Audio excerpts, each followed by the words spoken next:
En Malvinas Causa Central, uno de los temas que hace mucho tiempo queríamos tratar es la cuestión palestina.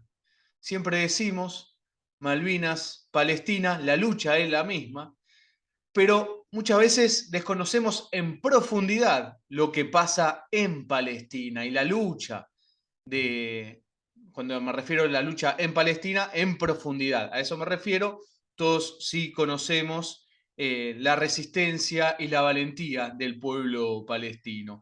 Y en esta oportunidad tenemos el honor y el lujo de estar en comunicación con Gabriel Sibinian, es profesor de la Universidad de Buenos Aires, coordinador de la Cátedra Libre de Estudios Palestinos, Edward Said. Gabriel, un lujo y un honor poder aprender de esta gran causa que es la del pueblo palestino y también sufrida, ¿no? Lucha del pueblo palestino. ¿Cómo estás?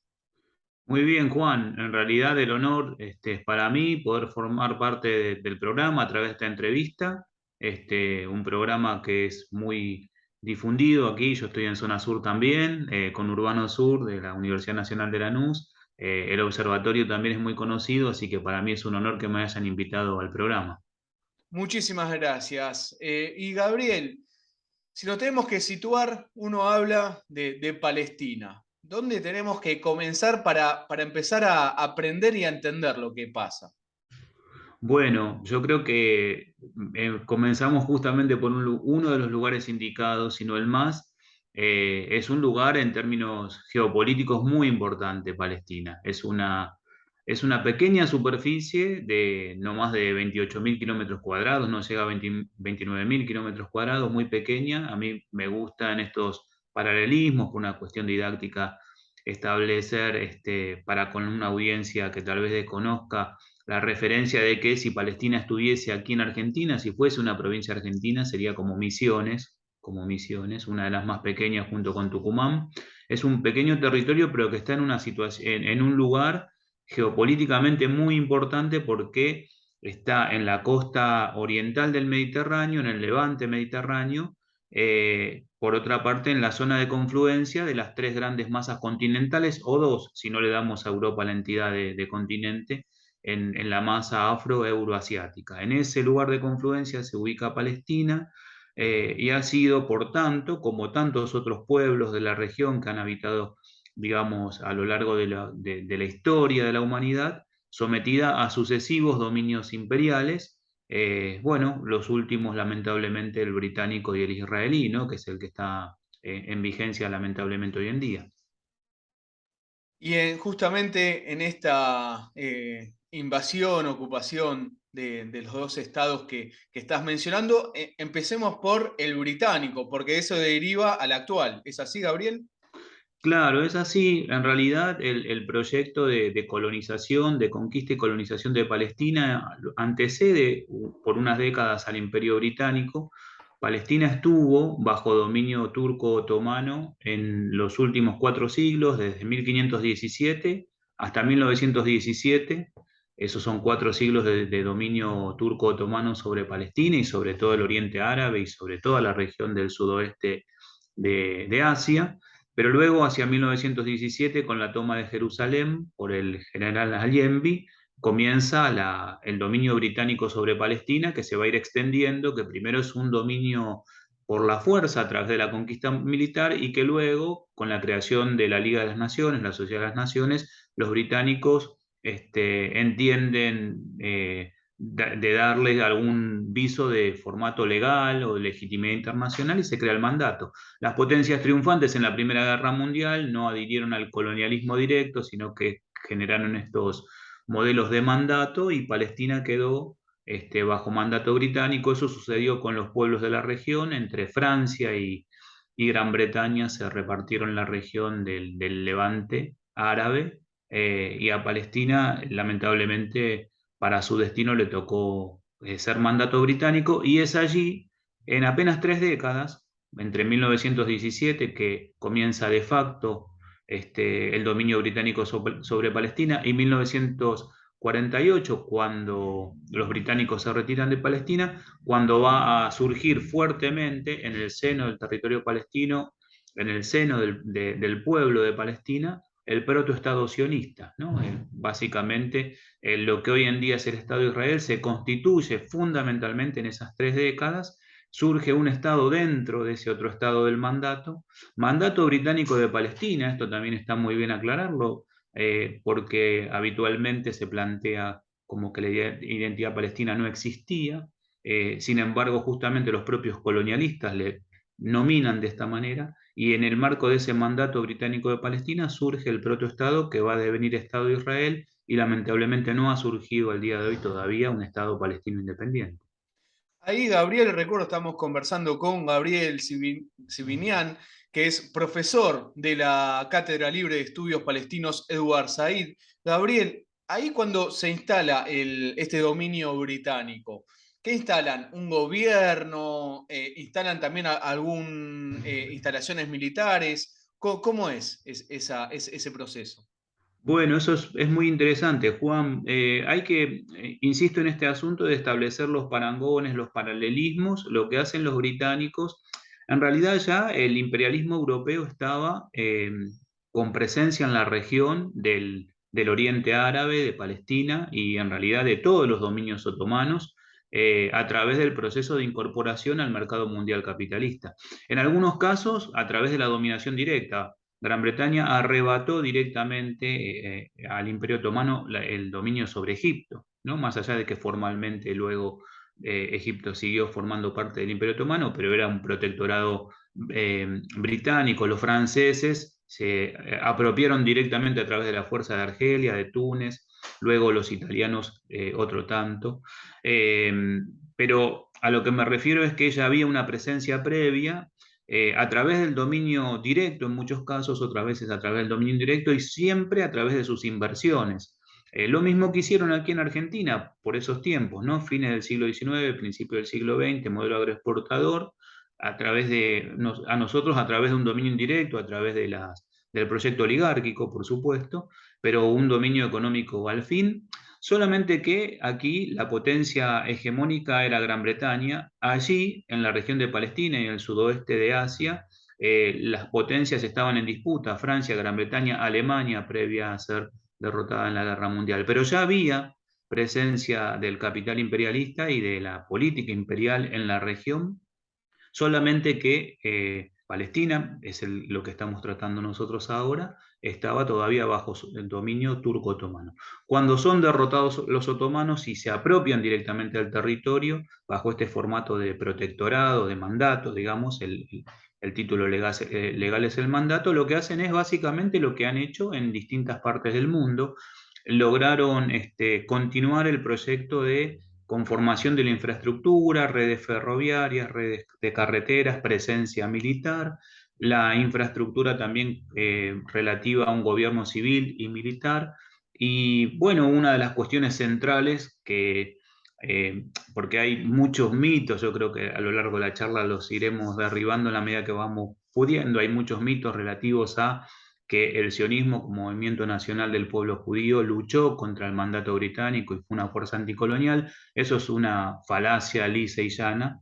Tuvieron contradicciones secundarias en un momento histórico muy particular, pero lo que hicieron los británicos fue conformar un gobierno que fue absolutamente favorable y fue absolutamente pro-sionista en la mayor parte de su desarrollo, y solamente tuvo alguna concesión hacia el pueblo palestino cuando el pueblo palestino se lo arrancó a través de la lucha popular que se fue desarrollando en esos años del mandato. Concretamente, Juan, cuando los británicos se hacen cargo de Palestina, el pueblo palestino nativo originario era el 90% de la población que allí habitaba. Había un 10% de colonias que habían ido llegando en las primeras décadas del siglo XX a Palestina, colonias europeo-judías. Y por poner un ejemplo de cómo empezó la historia, qué tan torcida empezó la historia, los británicos reconocían a las comunidades por confesión religiosa, planteando que habían 3 comunidades religiosas: la islámica, la cristiana y la judía, y por tanto repartían los cargos con esa proporcionalidad, que era absolutamente desproporcional en relación a lo que era la población, porque el pueblo palestino, más allá de que tenía comunidades cristianas y comunidades islámicas, era uno solo. Entonces, el 90% de la población estaba absolutamente subrepresentada en los cargos de gobierno, en los consejos de asesores de gobierno, y el 10% de esa población estaba absolutamente sobrerepresentada. A más, y con esto termino para no hacer respuestas tan extensas, que el primer gobernador civil de la Palestina británica fue un confeso sionista llamado Heber Samuel, un británico sionista que había planteado en el año 1915 que Gran Bretaña se tenía que hacer cargo de la región de Palestina para allí fundar un Estado judío. Ese personaje histórico es el primer gobernante de la Palestina británica, o sea, gobernaron en colusión de intereses el movimiento sionista con el mandato británico. Y hay algo ahí de lo que nos estás contando, Gabriel, que me parece importante, que es siempre lo que hacen los británicos, que es el dividir, ¿no? Empezar a dividir regiones justamente como para dominar. Es algo que lo han hecho en América Latina y en distintos aspectos. Me parece que Palestina, no el pueblo en sí, que lo que vengo entendiendo, Gabriel, hay un sentido de lucha, un sentido de unidad, pero ellos empiezan con esto de las religiones, a decir, bueno, hay 3 religiones, le damos distintos cargos a cada uno, cuando había mayoritariamente una religión en ese territorio. ¿Y cuál empieza a ser la reacción del pueblo palestino en esos momentos? Bueno, ahí habría que distinguir la reacción de los notables de la reacción popular, digamos, ¿no? Los notables, que eran obviamente, como toda sociedad de clases, había estratificación social. Los notables palestinos que habían gobernado, digamos, la provincia, que no, digamos, la provincia estaba a su vez dividida en subprovincias y demás, pero que habían gobernado en la región, tenían claras noticias de cuál era el proyecto sionista. De hecho, el libro El Estado Judío de Teodoro Herzl, que es el ideólogo, quien plantea en el año 1895, frente a la llamada cuestión judía, que es ni más ni menos que la persecución que las comunidades europeas judías padecen en Europa Oriental, plantea la posibilidad de emplazar un Estado judío para esas masas perseguidas como una de las opciones para resolver esa llamada cuestión judía. Luego podemos hablar que habían otras mucho más humanistas, pero tomemos ese dato. Ya ahí mismo evalúa la posibilidad de emplazar ese Estado judío en Palestina o en Argentina. Eso está escrito, el libro de Teodoro Herzl, El Estado Judío.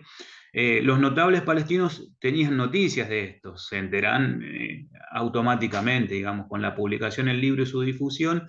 Hay muchas denuncias y sobre todo cuando en el Imperio Otomano hay un proceso de viraje hacia el constitucionalismo, una revolución democrático-burguesa o con formas democrático-burguesas en la prensa, inclusive en el Parlamento, cuando se constituye el Parlamento y demás. Hay muchas denuncias de los notables palestinos advirtiendo sobre las consecuencias que tendría sobre Palestina que el movimiento sionista avance, ¿no? Cuando era embrionario todavía en la región. Y luego hay las reacciones del pueblo palestino y sobre todo del campesinado palestino, que va a ser el expropiado en forma directa cuando estas colonias se empiecen a constituir. Porque lo que pasó con Palestina y con toda esa región, las tierras no eran propiedad privada, sino hasta que fueron modernizadas, digamos, a partir de los regímenes que también conocemos aquí, ¿no? Cuando se establecen los estados nacionales, constituyen un mercado de tierras. Cuando el Imperio Otomano comienzan las reformas modernistas, constituyen un mercado de tierras y propietarios absentistas que ni siquiera vivían en Palestina, vivían en Líbano o en Siria en muchas ocasiones, comienzan a vender las tierras sobre todo a multimillonarios como Edmond Rothschild en Palestina, digamos, que digamos un europeo judío que compra tierras en Palestina y comienzan a surgir las primeras colonias. Ahí los campesinos van a ser expropiados, expulsados de sus tierras. Entonces las reacciones del campesinado ya no va a ser por leer las noticias de la prensa o por enterarse de que había un proyecto de Estado judío en Palestina, sino porque están siendo expulsados. Entonces vos ya tenés ya a fines del siglo XIX los primeros indicios del conflicto que luego se va a desarrollar con creces a lo largo del siglo XX y continúa hasta hoy, digamos. Entonces hay como dos tiempos, ¿no? El tiempo de los notables, de la intelectualidad, que se expresa a través de la prensa, que se expresa a través de los parlamentos, que se expresa a través de las organizaciones de los periódicos y de las organizaciones políticas, y el tiempo del pueblo que lo comienza a padecer muy tempranamente ese proyecto sionista. Estamos conversando con Gabriel Sibinian, profesor de la UBA y coordinador de la Cátedra Libre de Estudios Palestinos Edward Said. Recuerdo que nos están mirando en el canal de YouTube del Observatorio Malvinas de la UNLA. Los invito a suscribirse. ¿Por qué también adelanto esto? Porque seguramente hay cuestiones que merezcan un tiempo para que Gabriel lo pueda desarrollar y poder entenderlo en la complejidad que lleva, y seguramente volvamos a hablar con él en distintos temas puntuales. Gabriel, acá nos estás dando un panorama y hay en un momento que se empieza a formar ya directamente después de la ocupación británica el Estado de Israel. Sí, bueno, lo que sucede es que, insisto, esas 3 décadas son claves para emplazar el Estado, en principio porque crece su base demográfica. eh, Hacia 1920, en los primeros años del mandato, como te decía, las comunidades europeos judías y judías de Palestina, que las había, porque habían palestinos de confesión judía, eran una minoría dentro del pueblo palestino y existían como tales, digamos, era un 10%. Para cuando finaliza el mandato británico, ya la base demográfica del movimiento sionista en Palestina constituye un tercio, el 33%. Esa población llega fundamentalmente durante el mandato británico. Es cierto que llega también al calor de los procesos de recrudecimiento de las persecuciones que las comunidades judías estaban ya teniendo, no solamente en Europa Oriental, sino también en Europa Central, ¿no? De todas maneras, la migración judía fue básicamente hacia Estados Unidos, hacia nuestro país, hacia otros países europeos, en mucho menor medida hacia Palestina, pero llegaron a Palestina. La base demográfica se constituye en esos 3 años, en esas 3 décadas, perdón. Luego también la infraestructura de lo que va a ser ese protoestado. El sionismo montó, además de, a partir de la compra de tierras, una red de colonias en las zonas más ricas, en las tierras de la llanura costera de Palestina. Luego además montó sus propias instituciones de gobierno al margen del propio mandato, convocadas por el mandato, pero por otra parte la Yishuv, que era la comunidad sionista en Palestina, tenía sus propias organizaciones de gobierno, la agencia judía, que a su vez tenía sus organizaciones, tenía sus organizaciones educativas, tenía sus organizaciones paramilitares, porque los colonos tenían una fuerza militar aprobado por el mandatario británico, contrariamente a los palestinos que eran reprimidos, y luego montó la infraestructura también en relación a los servicios públicos, a la educación y demás. O sea, y además, cuando los británicos deciden retirarse de Palestina en el año 47, 29 de noviembre de 1947, una fecha fundamental porque es la fecha de la resolución 181 de Naciones Unidas, ceden absolutamente toda la infraestructura de gobierno al movimiento sionista. Entonces, es así como, en resumidas cuentas, obviamente en pocos minutos uno puede ir viendo cómo se fue constituyendo la base demográfica, material, para constituir un Estado en Palestina. De todas maneras, Juan, con esto termino, a pesar de todos estos avances, el movimiento sionista a través de sus colonias tenía la apropiación privada de apenas el 6% de las tierras en Palestina. Para el año 1947, cuando surge esta resolución de partición, que luego podemos hablar si vos querés, que me parece central, ¿no? Apenas tenían un dominio sobre el 6% de las tierras, que por otra parte eran tierras privadas, ¿no? Bueno, esos son años claves del mandato porque por otra parte en esos años lo que sucede con la sociedad nativa, con la sociedad originaria, es un proceso de erosión, de degradación, de represión, de asesinato de sus líderes, de exilio de sus líderes, de descabezamiento del movimiento nacional palestino. Mencionaste la resolución 181. Sí, es clave, es clave. Yo invito a la audiencia a que la vea, la realidad es clave por su valor simbólico, sobre todo en función de la narrativa sionista y de las contranarrativas que eso merece, ¿no? Otra de las grandes mitos, falacia directamente, el mito siempre tiene algo de fantasía, esto es una mentira. eh, Establece la resolución 181 frente a habíamos dicho en el año 1923, luego de 5 años de dominio directo de Palestina por la fuerza de la conquista, los británicos intentan legitimar el mandato a través de la Liga de las Naciones. Luego, cuando los británicos deciden retirarse de Palestina, en el año 1947 se presentan no ya ante la Liga de las Naciones, porque no existía, sino ante las Naciones Unidas, que estaban recientemente creadas. Presentan el problema digamos, lo presentan ante Naciones Unidas crea un organismo específico para ver qué hacer con este mandato. Una lateralidad, Juan, la idea de mandato es algo así como un tutelaje a los menores de edad.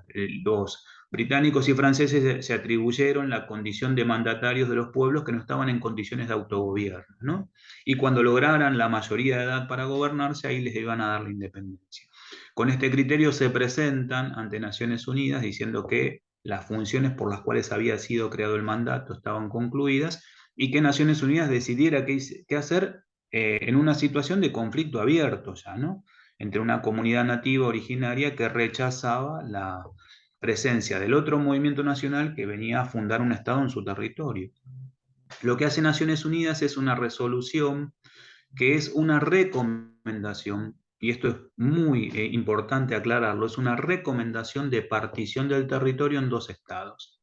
No es para nada vinculante esa resolución de la Asamblea General, como no lo son ninguna de las resoluciones de la Asamblea General, no son vinculantes, no son obligatorias, no son de cumplimiento obligatorio. Por otra parte, las Naciones Unidas no tenían en ese momento, ni tienen ahora, porque la Carta de Naciones Unidas es la misma, no ha sido modificada, potestad para crear estados. Simplemente decimos, recomendaban que para resolver ese conflicto había que crear 2 estados. Un estado judío con el 54% de la tierra, para el 33% de los pobladores, que por otra parte usufructuaban el 6%, apenas en sus colonias, y que por otra parte eran todos nativos, recién llegados, no eran nativos, eran recién llegados, o a lo sumo eran primera generación de migrantes, y el 45% restante para el pueblo nativo, el pueblo originario, que eran las 2/3 partes de la población para ese momento, y que por otra parte usufructuaba el 94% de las tierras.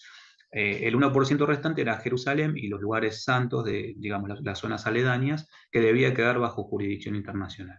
Por supuesto que el pueblo palestino no aceptó tamaña injusticia, y el sionismo la acepta formalmente, acepta la resolución 181 formalmente, a partir de la resolución 181, cuando se retira el mandatario británico, declaran la independencia, un eufemismo, del Estado de Israel, y el movimiento nacional palestino no lo hace, porque estaba, por otra parte, ya agredido en los meses previos, estaba a la defensiva y no declara la constitución del Estado palestino en ese momento porque no aceptaba esos términos. Y por otra parte, porque era una recomendación, ¿no? Bueno, la historia sigue, no sé si querés que continuemos, Juan, pero digamos, en ese acto fundacional hay un gran problema porque es una resolución, insisto, que no era vinculante, que el pueblo palestino no aceptó, pero que tampoco el movimiento sionista aceptó, pese a lo que dijo, porque no cumplió para nada los términos de esa resolución, porque terminó emplazando su Estado en el 78% de la Palestina histórica, cuando la resolución decía el 54%, y no era vinculante, insisto. Y por otra parte, esa resolución establecía que no podía haber transferencia poblacional de un sitio al otro, de un Estado al otro. Era un gran problema para el sionismo porque prácticamente más del 40% de la población del Estado judío eran árabes de Palestina, no podían desplazarlos, los desplazaron, más de la mitad del pueblo palestino fue expulsado, no podían apropiarse de Jerusalén con exclusividad y ahora tienen una ley que dice que Jerusalén es la capital eterna e indivisible del Estado de Israel, o sea, no cumplieron para nada esa resolución que por otra parte dicen que es la fuente de su legalidad. Así que bueno, insisto que es importante leerla y van a ver que esa resolución jamás se ha cumplido, que el sionismo no la ha cumplido, y que bajo ningún punto de vista ese Estado es una creación de Naciones Unidas. Es decir, es una resolución donde el pueblo palestino no la rechaza porque va en contra de sus intereses, ¿entiendo bien, Gabriel? Sí, sí. Y además Israel la acepta, pero después no la cumple. Exacto, exacto.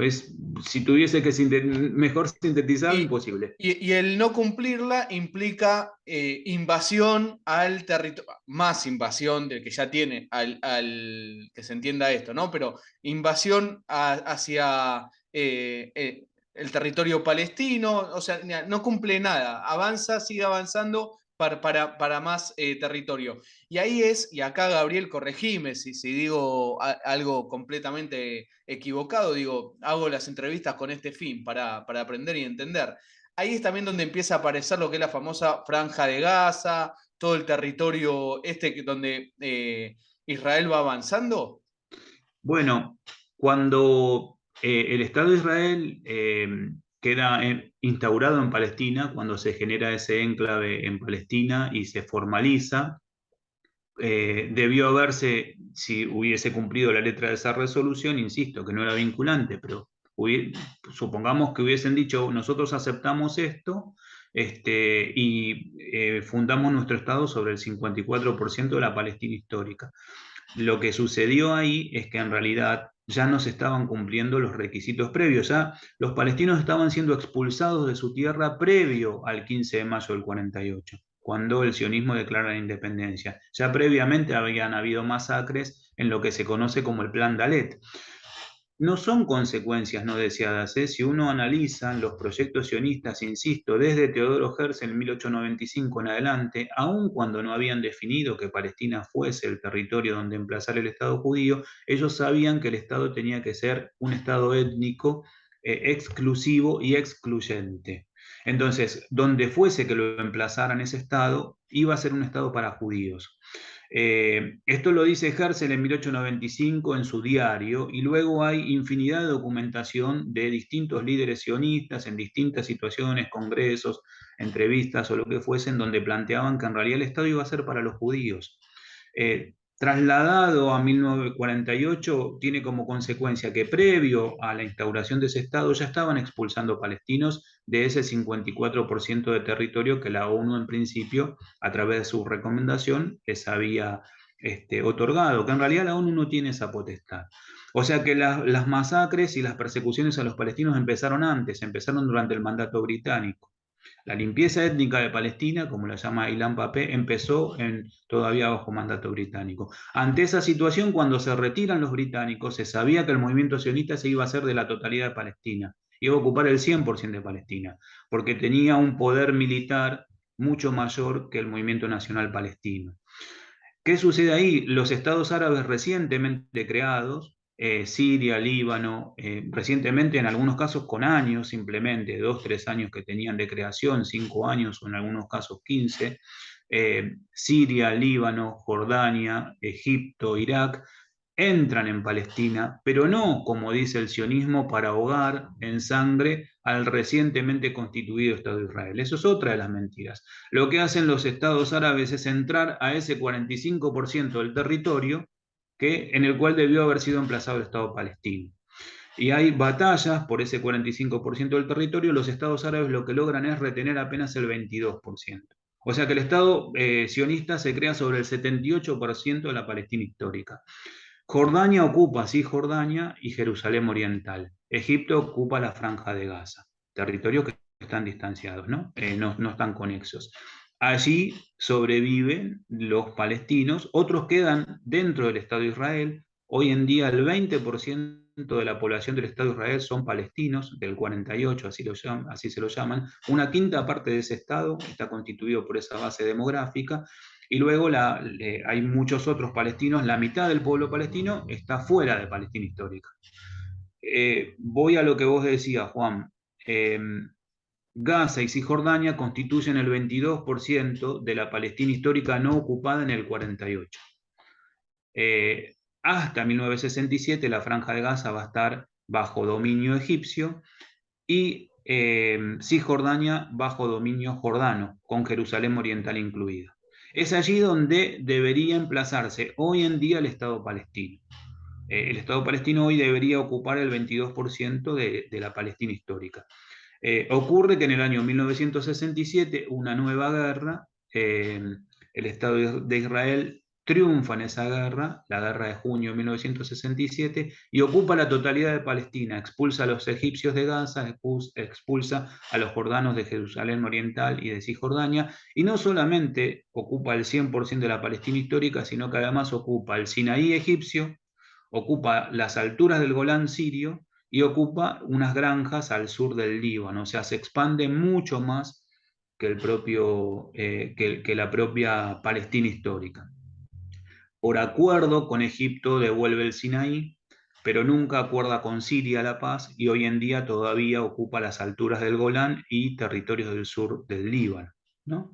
Así que bueno, en resumidas cuentas, el 78% de la Palestina histórica constituye el Estado de Israel. Así fue aceptado en Naciones Unidas en el año 49. El pecado original de Naciones Unidas está ahí, haber aceptado ese Estado con el 78% del territorio, cuando una resolución le asignaba el 54%, que de todas maneras, insisto, no era vinculante, pero aceptó la conquista y la expulsión de palestinos en el año 1949 con la Carta de Naciones Unidas todavía con su tinta fresca, recién escrita, con toda la terminología y todo el discurso de los derechos humanos recientemente constituido en proceso de constitución. Y luego ese 22% restante, nunca Naciones Unidas aceptó que formara parte del Estado de Israel. De hecho, hay resoluciones de Naciones Unidas que plantean que el Estado ocupante debe retirarse y que debe ser constituido el Estado palestino. Yo sé que es un poquito largo, Juan, pero bueno, es un poco la historia, tiene que ver con esto. Y lo que sucede es que tenemos que construir muchas mentiras, lisas y llanas mentiras, o medias verdades que en definitiva terminan siendo mentiras, ¿no? No, y más allá de que sea largo, es muy importante lo que nos está contando Gabriel Sibinian, profesor de la Universidad de Buenos Aires, coordinador de la Cátedra Libre de Estudios Palestinos Edward Said, porque hay que saber, hay que conocer también lo que pasa. Y hay una resistencia y una lucha que es heroica, que es un ejemplo, que es del pueblo palestino. Gabriel, ¿cómo? Porque ahí nos, digamos, con la brevedad que nos venís marcando, para no, porque son temas que seguramente merecen horas para poder entenderlo, no entenderlo, pues se está entendiendo perfecto, pero para desarrollar. Ahora, hay una lucha del pueblo palestino, desde, como hablábamos antes, cuando fue primero la ocupación británica y luego a través de lo que va pasando con el Estado de, que se forma el Estado de Israel. Eh, y hay también un gobierno palestino. ¿Cómo es todo este también proceso? Bueno, sí, es la lucha del pueblo palestino en contra del movimiento sionista y el proyecto de expropiación y de constitución de un Estado étnico excluyente comienza, como decíamos ya, con las primeras expropiaciones eh, de este movimiento colonialista que llega a Palestina con esa finalidad. Una cosa que por ahí sea importante señalar, estamos en presencia de un movimiento que tiende a conquistar el territorio, digamos, bajo la protección de un imperio colonial como fue el británico y como hoy en día lo es el estadounidense, que conquista un territorio con la finalidad de expulsar a la población nativa e implantar población foránea. Eso es el movimiento sionista. Gusta definirse como un movimiento nacional de liberación del pueblo judío en función de lo que padecían los europeos judíos en Europa Oriental. Para el pueblo palestino, el movimiento sionista es un movimiento colonialista que llega de la mano del imperio, de los imperios occidentales, fundamentalmente para expulsarlos de su tierra nativa e implantar población foránea. Entonces, la resistencia es desde un primer momento. Insisto, al principio es una resistencia meramente por la supervivencia, porque están siendo expulsados al campesinado, o es una resistencia en el plano de lo simbólico, de lo cultural, de lo político, porque se denuncia ese proyecto, y luego ya empieza a ser una resistencia que tiene una identidad política propia, ¿no? Primero abrigada en los discursos panarabistas o panislámicos inicialmente, que luego sistemáticamente fueron derrotados, y luego desde una identidad propia, la identidad nacional palestina, la conformación de la palestinidad digamos, como centro en su lucha. Y hay distintas etapas, hay distintas etapas. Si uno tuviese que decir, bajo mandato hay resistencias importantes, 1920 hay sublevaciones, 1929 hay sublevaciones, 1936-39 hay una sublevación fundamental, una revolución que dura 3 años, donde el movimiento nacional palestino es descabezado, pierde 5.000 de sus integrantes, son asesinados 5.000 palestinos, son exiliados, expulsados, encarcelados otros tantos. El mandatario británico traslada fuerzas desde la India para reprimir el movimiento palestino, nacional palestino, y ese va a ser un momento clave en el proceso histórico porque 10 años después el movimiento sionista gozaba de una fuerza enorme en Palestina y el movimiento palestino estaba debilitado. Luego hay otras instancias ya de la resistencia, esto tiene que ver con cuestiones generacionales. La resistencia palestina queda inicialmente abrigada por el panarabismo, por Nasser, el líder egipcio que de alguna manera planteaba la redención del nacionalismo árabe, desde la idea del nacionalismo árabe, pero ya en las décadas del 70 y del 80, con una figura emblemática, el pueblo palestino que ya será Arafat, con la conformación de la Organización para la Liberación de Palestina y con la lucha armada como uno de los medios para la resistencia palestina, adquiere entidad propia, ¿no? Y luego distintos movimientos, llegamos hasta hoy, es cierto, llegamos hasta hoy, el surgimiento en la década del 80 del Islam político, las organizaciones ligadas al Islam, Hamas, hoy en día Yihad Islámica, pero además la sociedad palestina que está en proceso de resistencia a través de otras formas, ¿no? Porque por otra parte, es bueno señalarlo, parecería ser que la resistencia del pueblo palestino es única y exclusivamente la lucha armada. Lo ha sido en un proceso, en un momento histórico, lo sigue siendo hoy en día, pero hay muchas otras formas de resistencia del pueblo de Palestina en su territorio histórico, en los campamentos de refugiados, en Jordania, en Líbano, en Siria y en la diáspora en general que se ha constituido, ¿no? La resistencia palestina es, como todas las resistencias de los pueblos que luchan contra un proceso colonialista, es muy plural, muy amplia, muy vasta, con una rica experiencia, ¿no? Y está en desarrollo actualmente. Pero ahí, Gabriel, y si digo, insisto, una burrada, corregime, porque es para eso estamos conversando con vos. Pero hay un Estado palestino que muchos países del mundo reconocen. Claro, ahí hay una cuestión que puede prestar a confusión, que es la siguiente.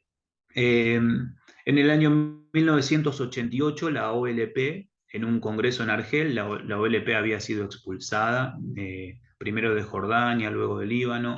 En Argel declara la constitución del Estado palestino. En principio parecía una expresión de deseos nomás o un acto político. Luego comienza un proceso de negociaciones entre 1988 y 1993 que va a redundar en lo que se llaman los acuerdos de Oslo.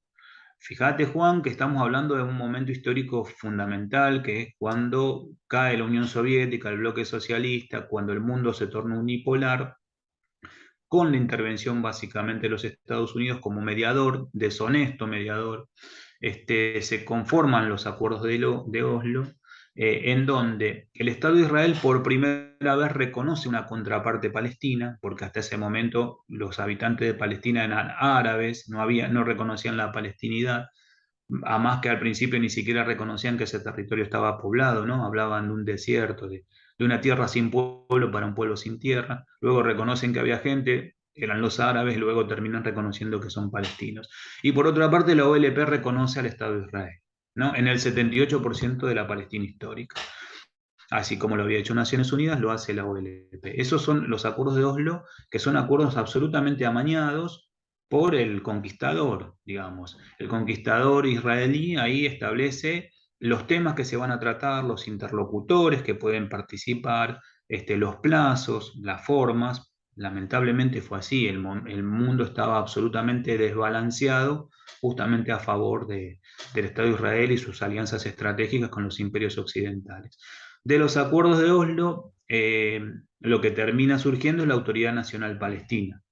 La Autoridad Nacional Palestina lo que es una administración, digamos, establece una administración sobre ese 22% que no había sido anexado formalmente por el Estado de Israel. El Estado de Israel ocupa el 22% de la Palestina histórica, que no es Estado de Israel, lo ocupa directamente en Cisjordania y en Gaza lo controla, que es otra forma de ocupar, ¿no? En todo caso, después si querés lo hablamos, pero la Autoridad Nacional Palestina se constituye como un gobierno para estas dos entidades, para la Franja de Gaza y para Cisjordania.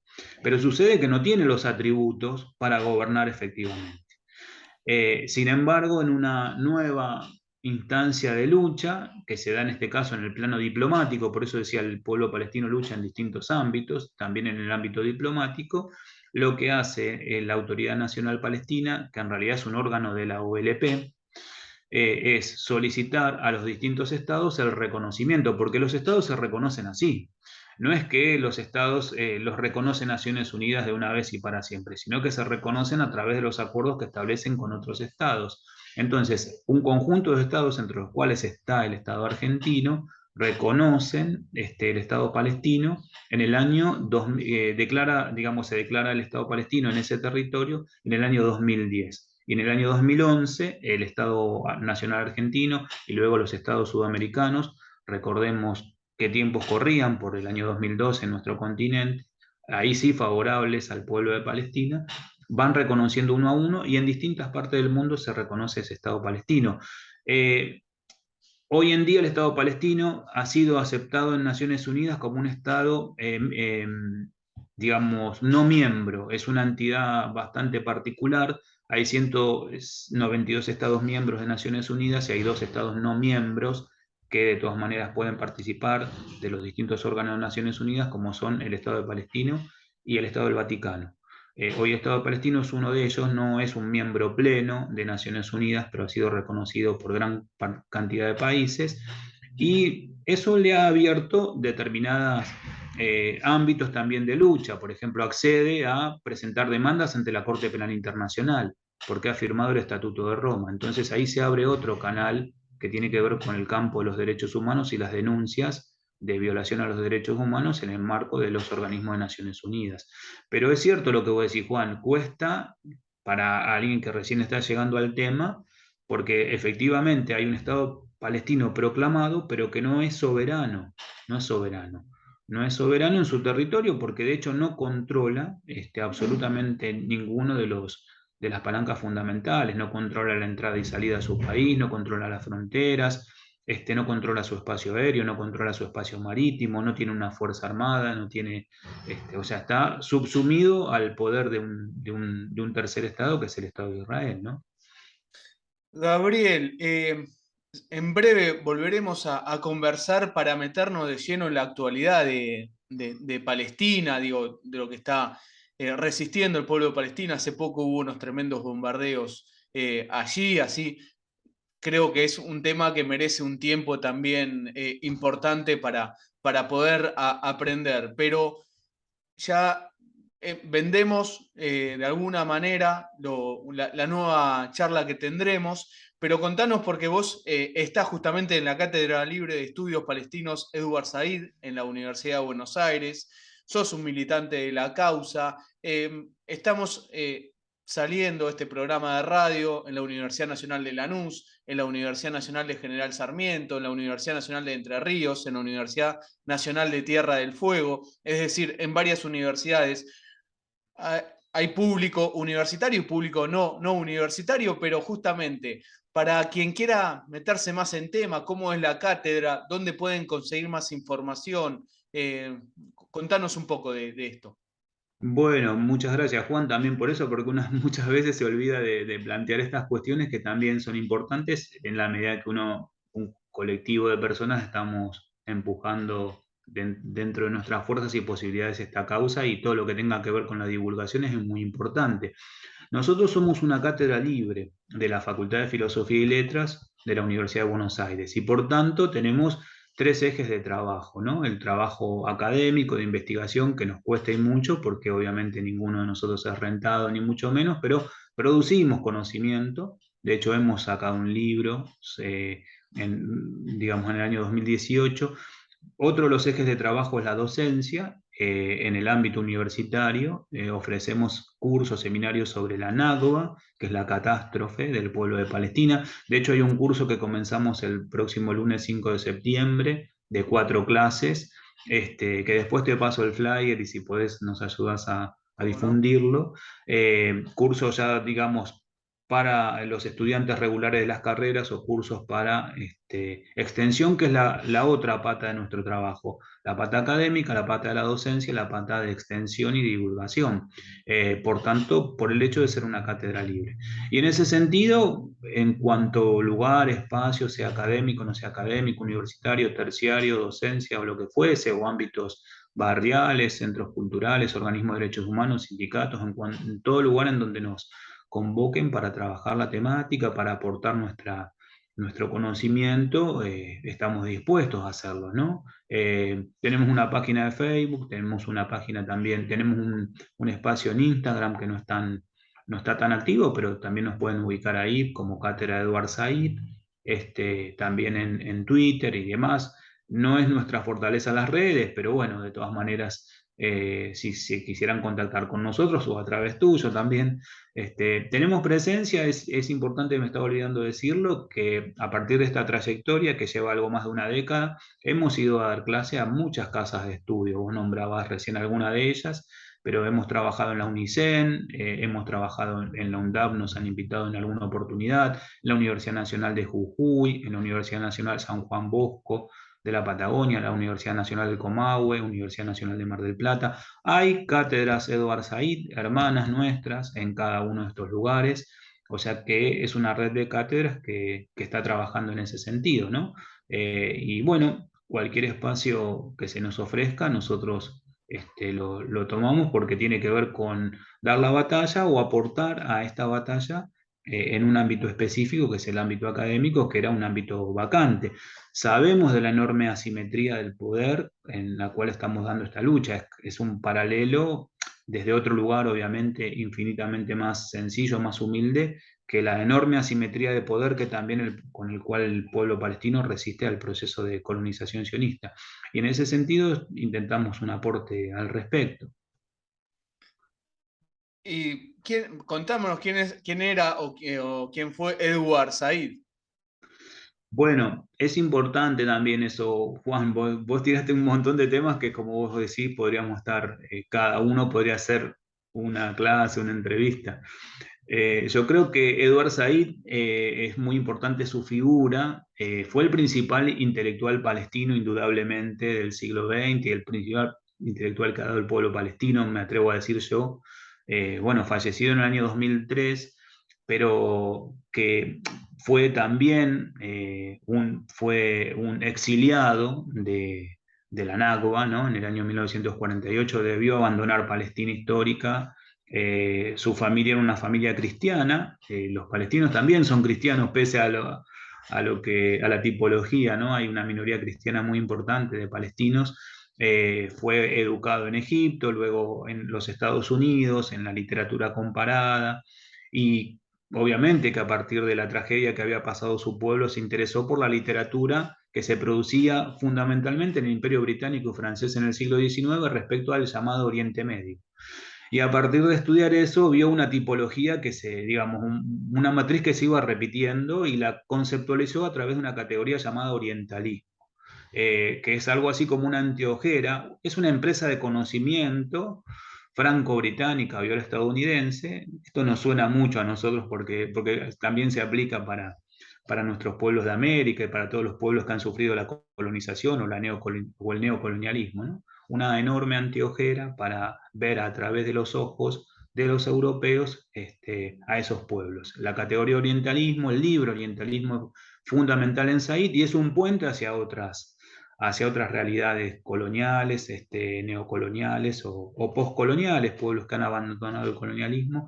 Pero Edward Said en ese sentido es un intelectual muy potente, ¿no? Que escribe, sí, desde la academia estadounidense y occidental, desde los márgenes de esa academia, a regañadientes lo han aceptado, y en algunos casos lo han combatido, pero que escribe con esta situación tan particular de ser un palestino exiliado que habla sobre lo que padece su pueblo, y en tanto que es un pueblo colonizado, habla también en parte de lo que han padecido todos los pueblos colonizados. Te cuento una experiencia muy sencilla. Una de las situaciones más emocionantes que me tocó a mí en esta tarea de dar clase me sucedió justamente en la Universidad Nacional de Jujuy, dando unas clases sobre el pensamiento de Edward Said. La transposición didáctica la hacían la propia audiencia, ¿no? Yo estaba hablando de Said en relación a cómo conceptualizaba el montaje colonial británico-israelí sobre los palestinos, y la audiencia estaba pensando cómo ese proceso, digamos, de segregación, de exclusión, de discriminación, era padecido por las propias poblaciones originarias, porque aquí bien sabemos que la oligarquía constituyó un Estado porteñocéntrico, centrado justamente en el modelo agroexportador, a espaldas de nuestro pueblo, ¿no? Así que bueno, Said es un puente en ese sentido, ¿no? Said es palestino, pero tan palestino como universal. Como todo revolucionario, ¿no? Como todo Sí. pensador revolucionario para los pueblos que somos sometidos, justamente encontramos a estos próceres, lamentablemente, en todas partes del mundo, digo, porque son hombres y mujeres que se ponen a luchar en contra de una bota imperial que pisa sobre sus pueblos. Gabriel Sibinian, profesor de la Universidad de Buenos Aires y coordinador de la Cátedra Libre de Estudios Palestinos Edward Said. Gabriel, seguramente quedan un montón de temas para seguir profundizando, que esta sea la primera charla de varias, sobre todo en la actualidad. Eso nos queda pendiente, saber lo que está pasando hoy justamente con el pueblo de Palestina, pero también muchos de los aspectos que has planteado seguramente dan para desarrollarlo mucho más, así que insisto, que sea la primera de varias y a disposición para lo que necesites del Observatorio Malvinas de la Universidad Nacional de Lanús, seguir aprendiendo y conociendo sobre Palestina, porque insisto, muchas veces decimos Malvinas, Palestinas, la lucha es la misma, pero también tenemos que conocerla en profundidad para saber lo que está pasando allí. Así que, Gabriel, agradecerte y a disposición. No, todo lo contrario, el agradecido soy yo, Juan, también a disposición. Es cierto que quedó mucho por conversar, algunas cuestiones que fueron títulos, otras cosas que no, ni siquiera hemos mencionado, otros paralelismos como también la apropiación colonial sobre nuestras Malvinas que podríamos explorar. Pero el que queda a disposición y agradecido, como te decía, soy yo. Así que simplemente a la espera de tu llamado para cuando vos lo creas conveniente. Muy bien, en breve estaremos conversando nuevamente con Gabriel Sibinian. Invito a todos en YouTube a suscribirse a la página del Observatorio Malvinas de la Universidad Nacional de Lanús y en el podcast o canal de, no sé cómo se llama, de Spotify también, a seguirnos, así quienes estén escuchando hoy a Gabriel en la próxima, les avise directamente que estamos hablando nuevamente con Gabriel y seguir profundizando en Palestina. Gabriel, un lujo, muchísimas gracias. Gracias a vos, Juan, hasta pronto.